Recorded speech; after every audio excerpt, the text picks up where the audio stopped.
Mark 3. Another time Jesus went into the synagogue, and a man with a shriveled hand was there. Some of them were looking for a reason to accuse Jesus, so they watched him closely to see if he would heal him on the Sabbath. Jesus said to the man with the shriveled hand, "Stand up in front of everyone." Then Jesus asked them, "Which is lawful on the Sabbath, to do good or to do evil, to save life or to kill?"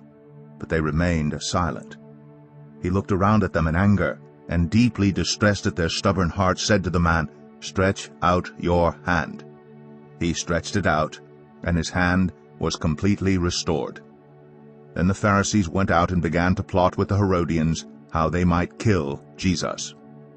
Jesus withdrew with his disciples to the lake, and a large crowd from Galilee followed. When they heard about all he was doing, many people came to him from Judea, Jerusalem, Idumea, and the regions across the Jordan, and around Tyre and Sidon. Because of the crowd, he told his disciples to have a small boat ready for him to keep the people from crowding him, for he had healed many, so that those with diseases were pushing forward to touch him. Whenever the impure spirits saw him, they fell down before him and cried out, "You are the Son of God." But he gave them strict orders not to tell others about him.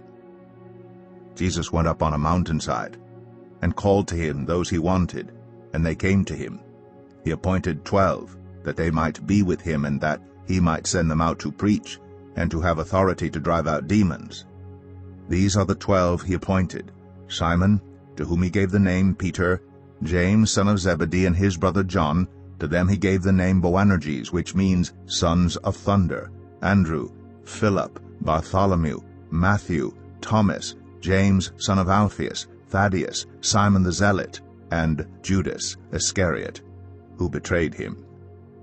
Then Jesus entered a house, and again a crowd gathered, so that he and his disciples were not even able to eat. When his family heard about this, they went to take charge of him, for they said, "He is out of his mind." And the teachers of the law who came down from Jerusalem said, "He is possessed by Beelzebul.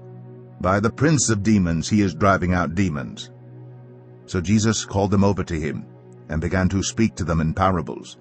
"How can Satan drive out Satan? If a kingdom is divided against itself, that kingdom cannot stand. If a house is divided against itself, that house cannot stand. And if Satan opposes himself and is divided, he cannot stand. His end has come. In fact, no one can enter a strong man's house without first tying him up. Then he can plunder the strong man's house. Truly I tell you, people can be forgiven all their sins and every slander they utter.